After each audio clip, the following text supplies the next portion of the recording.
Good morning, lovely students. So in my previous lecture, we discussed about the hemoglobin, oxygen hemoglobin association dissociation curve. Okay, आप मुझे comment section में लिख के एक question का answer देंगे कि ऑक्सीजन हीमोग्लोबिन डिसोसिएशन कर्व का जो शेप है वो किस शेप में मिलता है आपको कर्व. ठीक है, कमेंट सेक्शन में आप मुझे लिख के बताएंगे.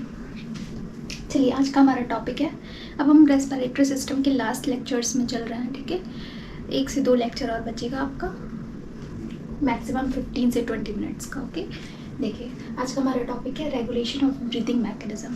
सबको पता है कि नर्वस कंट्रोल के थ्रू, मतलब आपका ब्रेन पार्टिसिपेट करता है ब्रीदिंग मैकेनिज्म को कंट्रोल करने में.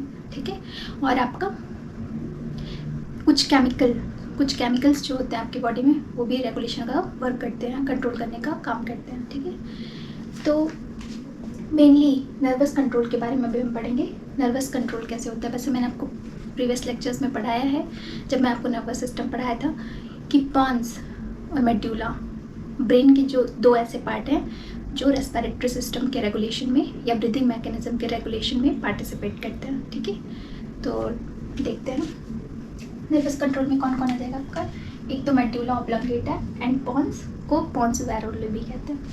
मेड्यूला ऑब्लंगेटा कहाँ है, पॉन्स जहाँ सिचुएटेड है उसकी जस्ट नीचे आपका क्या है, मेड्यूला ऑब्लंगेटा. फिर आपका स्पाइनल कॉर्ड अराइज होता है, सबको पता है. तो इसको मेड्यूला ऑब्लंगेटा को हम रेस्पिरेटरी रिदम सेंटर भी कहते हैं. क्यों कहते हैं, क्योंकि इसमें जो ब्रीदिंग के मैकेनिज्म है, इंस्पिरेशन, एक्सपिरेशन, फोर्सफुल एक्सहेलेशन की जो प्रोसेस होती है, स्नीजिंग, कफिंग, सब पार्टिसिपेट होता है. इसलिए मेन अगर आपसे कोई पूछता है rhythm centre for breathing mechanism और रेस्पिरेटरी रिदम सेंटर कौन है, तो आप क्या आंसर करोगे, मेड्यूला ऑब्लंगेटा. इसमें 2 सेंसरी पॉइंट्स होते हैं. First is DRG and second is your VRG. अब DRG एंड VRG का रोल क्या होता है, ये आपसे कम्पिटिटिव एग्जाम्स में पूछ सकता है, किसका रोल कौन सा है. ठीक है, तो देखिए और कहाँ प्रेजेंट है, तो DRG VRG कहाँ प्रेजेंट है, मेड्यूला ऑब्लंगेटा में. ठीक है, what is full form of DRG and VRG. DRG का फुल फॉर्म होता है dorsal respiratory group.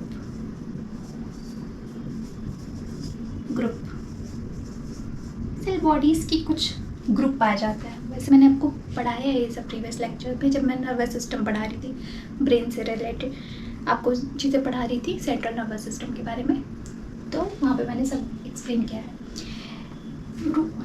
Cell body का ग्रुप होता है DRG. ठीक है, डॉर्सल रेस्पिरेटरी ग्रुप जिसे कहते हैं.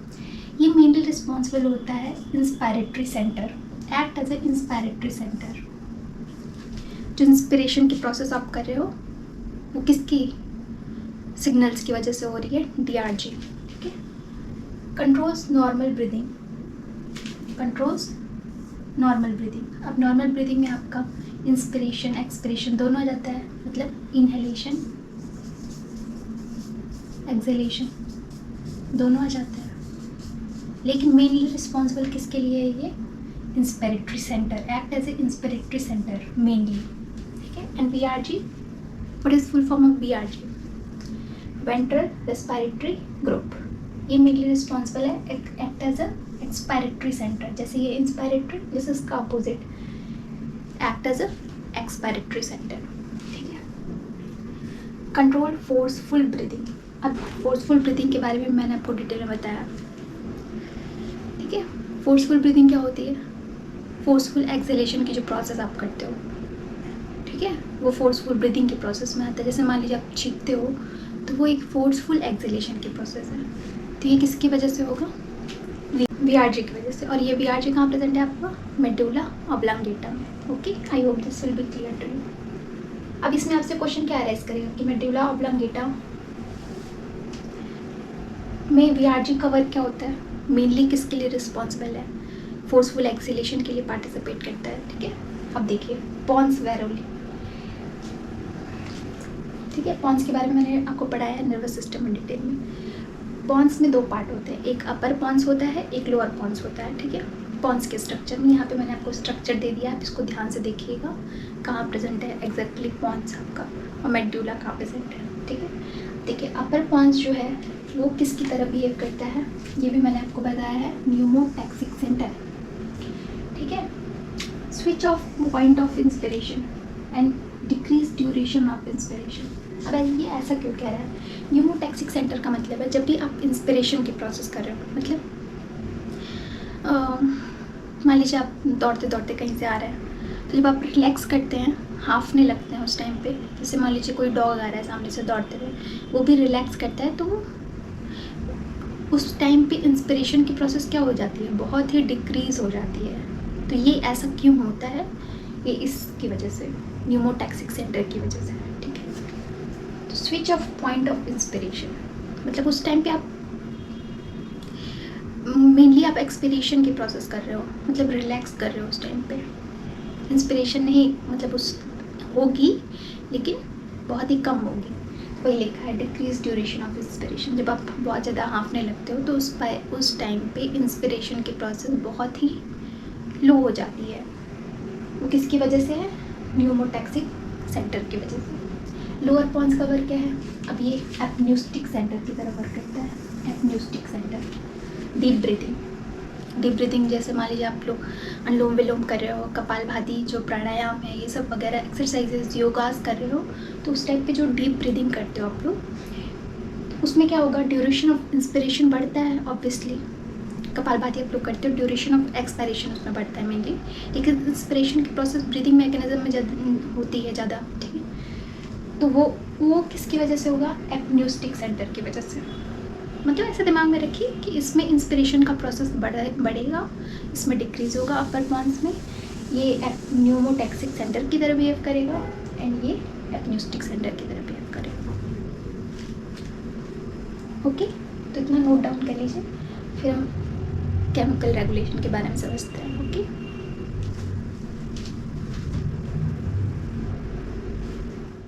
अब हम देखिए थोड़ा केमिकल रेगुलेशन के बारे में देख लेते हैं। ब्रीदिंग मैकेनिज्म का केमिकल रोल क्या होता है, केमिकल कंट्रोल क्या होता है। डायग्राम के थ्रू आराम से समझेंगे। देखिए ये कीमोसेंसिटिव एरिया है, ठीक है।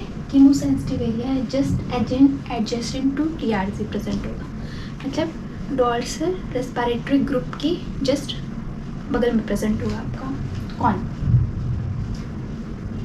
ये केमिकल रेगुलेशन वाला जो एरिया है, ठीक है, जहाँ से केमिकल रेगुलेशन होगा आपका। Highly sensitive for HIN and CO2। अब देखिए जिसके लिए मैंने यहाँ पे डायग्राम बनाया है, इसके थ्रू समझिएगा कि this is your heart, okay, and this is your dorsal aorta, this is your systemic aorta, this is your carotid artery, okay. I hope मतलब हार्ट से कौन कौन सी एरोटाज अराइज होती हैं, ये वो है, ठीक है। उसमें कुछ सेंस ऑर्गन्स होते हैं एक तरह से। एक फर्स्ट नाम है आपका एरोटिक बॉडी एंड सेकेंड है कैरोटिड बॉडी। इनका फंक्शन क्या होता है? इनका फंक्शन क्या होता है आपकी बॉडी में? देखिए जो कैरोटिड एरोटा में कैरोटिड आर्टरी है एंड एरोटिक बॉडी, ये दोनों क्या करते हैं? हाईली सेंसिटिव होते हैं किसके लिए? HIN और CO2। जब भी आपकी बॉडी में कार्बन डाइऑक्साइड की कंसंट्रेशन ज़्यादा बढ़ रही है और HIN ज़्यादा हो रहा है, मैंने प्रीवियस लेक्चर में आपको पढ़ाया है कि जब आपके, तो वो सिग्नल किसके पास जाता है? हार्ट ही उसको कलेक्ट करता है ना। जब आपकी बॉडी में कार्बन डाइऑक्साइड, डीऑक्सीजनेटेड ब्लड बढ़ रहा है, HIN की कंसंट्रेशन बढ़ रहा है, तो उसको सेंस करने का काम यही दोनों करती हैं, ठीक है, aortic body and carotid body. That's why ये क्या होती है? Highly sensitive for HIN and carbon dioxide. Okay, I hope this will be clear to you कि ये दोनों क्या वर्क करती हैं, क्या सेंस करती हैं। अब देखिए यहाँ पर डायग्राम है आपका, ये कैसे ये मतलब वर्क करता है पूरा सिस्टम आपका रेगुलेशन ब्रीदिंग मैकेनिज्म का। दिस इज़ योर ब्रेन, मान लीजिए this is your brain area.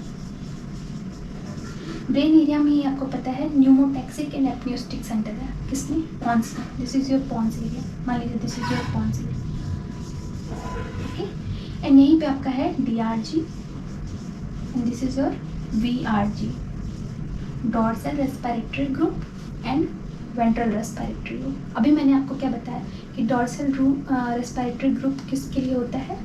Inspiratory function के लिए। इंस्पिरेटरी सेंटर है ना, तो डायफ्राम या यहाँ पे लिख लो रेडियल मसल्स, इसमें पार्टिसिपेट करती हैं। अच्छा ये बताइए कि अगर कोई आपका CNS से अदर बॉडी ऑर्गन्स की तरफ आपका सेंसेशन जा रहा है, तो वो क्या होगा, कौन सी न्यूरॉन लेके जाएगी, मोटर न्यूरॉन। ओके, तो यहाँ से मोटर न्यूरॉन यहाँ तक जाती है, रेडियल मसल एंड इसको EICM कहिए, एक्सटर्नल इंटरकोस्टल मसल। ये दोनों किस में पार्टिसिपेट करती हैं, इंस्पिरेशन में, ठीक है, या नॉर्मल ब्रीदिंग आप कह सकते हो, नॉर्मल ब्रीदिंग। VRG किस में पार्टिसिपेट कर रही है, फोर्सफुल ब्रीदिंग में, ठीक है, कंट्रोल फोर्सफुल ब्रीदिंग में पार्टिसिपेट कर रही है। तो दैट्स वाई फोर्सफुल ब्रीदिंग में किसका पार्टिसिपेशन होता है, yes, abdominal muscle and internal intercostal muscles, जो रिब्स के बीच में प्रेजेंट है आपके मसल्स, ठीक है।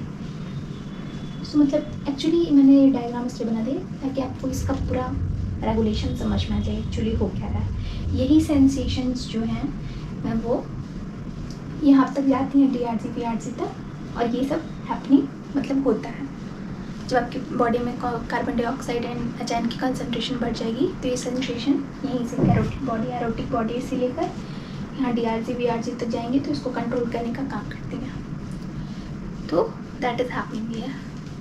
तो that is all about the regulation of breathing mechanism. इसमें से क्वेश्चंस आपके अराइज हो सकते हैं यहाँ से, DRG VRG से कौन किसको कंट्रोल करता है, पॉन्स का मेनली काम क्या है, न्यूमोटैक्सिक सेंटर कौन है, क्या है, ठीक है, कहाँ प्रेजेंट है, केमिकल रेगुलेशन में वो किसके लिए हाईली सेंसिटिव होता है, ठीक है, ओके।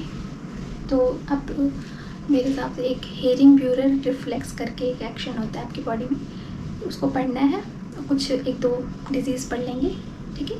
तो ये इसके बाद का लेक्चर लास्ट लेक्चर रहेगा आपका। मिलते हैं नेक्स्ट वीडियो में। Thank you so much. इसको आप लोग अच्छे से समझ लीजिए। अगर कोई भी चीज़ आपको समझ में नहीं आती है तो आप मुझे कमेंट सेक्शन में लिख के पूछ सकते हैं। मिलते हैं नेक्स्ट वीडियो में। Thank you so much.